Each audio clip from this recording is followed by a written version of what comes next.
Hey guys, it's Elliot. I hope you're having a fantastic Tuesday as I am uploading this video on a Tuesday. But whatever day of the week it is for you, happy Wednesday through Monday. Now today's topic, a buyer's market versus a seller's market. We'll cover what that means, the pros, the cons, and how you can take advantage of the market regardless of the situation. So be sure to stick around.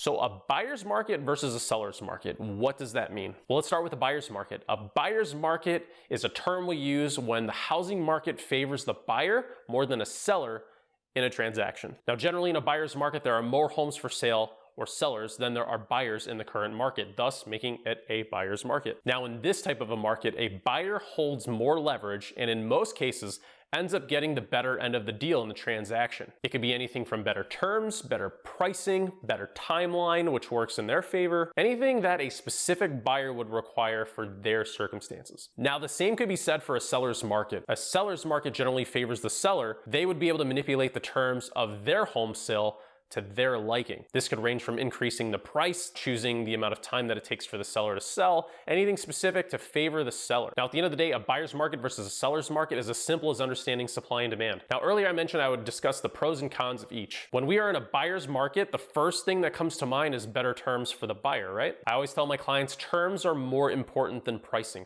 Sales price is not everything, as everyone's situation is different, so please understand that before you carry on with the rest of this video. Every buyer has a different form of leverage and buying power. Now, to keep things as general as possible, terms could include pricing, timeline, the amount of time that it does take to close on the property itself, seller credits to help you fund the purchase, and closing costs, improvements to the home prior to closing. It could be anything. It's a matter of how creative you can get when negotiating the specifics of your home purchase. With a higher supply over demand, when a buyer is the only offer on the table, the buyer has more room for negotiation, especially with a motivated seller. Now, let's say in a seller's market, the same argument can be made for the seller's favor. They have more leverage when it comes to their terms. With a limited amount of supply of homes on the market and a high demand of buyers placing offers on their home, the seller can create a bidding war driving the price up or shortening the length of the timeline to close to work in their favor. They can counter any terms they want as long as they have backup options to choose from. It's common in a seller's market for a seller to request general buyer contingencies to be removed. I've even seen purchases where the buyer removed their entire right to a home inspection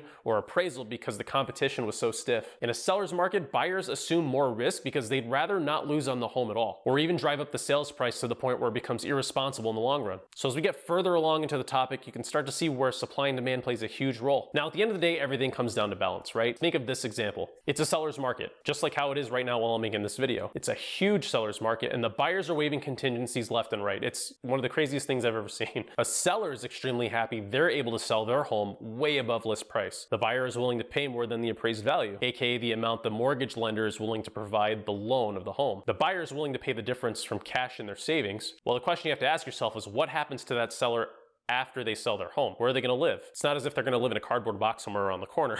Won't they have to buy a house too? Every advantage they took of the buyer in the transaction, they're probably now having to face the wrath of that, considering they are now home buyers looking to purchase their next home. Like I said, everything has a balance, so you might be thinking there's two sides to every coin, so it kind of washes out, right? What's the point of a buyer's market versus a seller's market? Well, I say there are three sides to every coin. You got heads, tails, and the edge. We just need to find a way to take advantage of every situation and find our leverage and prepare as best as we can. So with that said, I'd like to take the time to remind you that I actually am a licensed realtor in Illinois and Wisconsin with an amazing team. I also have an amazing referral network as well. So if you or anyone you know is thinking about selling their home in the near future, buying, renting, or investing in real estate, please feel free to reach out my way. Even if you're not ready right now and you want to do something in the distant future, I'd be more than happy to help you with a free consultation, and together we will achieve that goal. And if you don't live in Illinois or Wisconsin, that's okay, because I can still help you out. I've got friends everywhere all across the country who make a great network, as well as international as well. I'd be more than happy to provide a referral your way. The way I see it is, why Google a random real estate agent when you could have two agents in your corner? So regardless of a buyer or seller's market, my team and I can help. For more info, be sure to check out the description below. As I always remind my clients, it's better to have a game plan and do nothing with it rather than to need one and not have it. All right, so I'm gonna throw a curveball at you right now.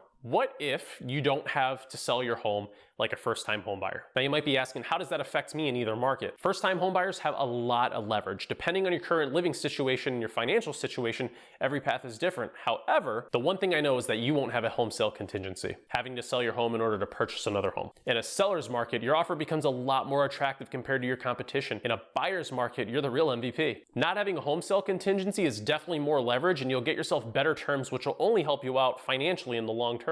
Now, if you have no idea if it's a buyer or seller's market, once again, reach out my way and I'd be more than happy to help you with that. Talking with a licensed real estate professional can help you understand what your current specific market looks like. Now, I know it seems more like an advertisement at this point. However, the fact still remains. Only a real estate agent will know better than anyone else because we study the market every single day. We know the ins, the outs. When consulting with me, I can help you create a game plan around your current situation so you're not taken advantage of in any market. And if you're not ready and don't have the leverage that you require to accomplish what you want, we can create a game plan to get you in that direction so when the time comes, we can do everything based off your terms. Like I said, I'm licensed in Illinois and Wisconsin. What works here definitely does not work for the market up there, even though it's only about a 10-minute drive, completely different market. So my question to you is this: when you purchased your home, was it a buyer's market or was it a seller's market? Did you get the terms you wanted and were you happy with the outcome? And the most important question is, did your agent do everything that they could to come up with a game-winning game plan that worked around your terms? I encourage you to share your story in the comments and help out those fellow first-timers. You might be helping out someone you know that might be even looking to move soon. The more you share, the more we can help each other out. But with that said, I want to thank you for taking the time to watch this video, and if you haven't already, please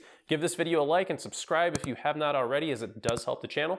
Check out the other videos that I've loaded, as there's a bunch of content on there, and I will see you on the next video.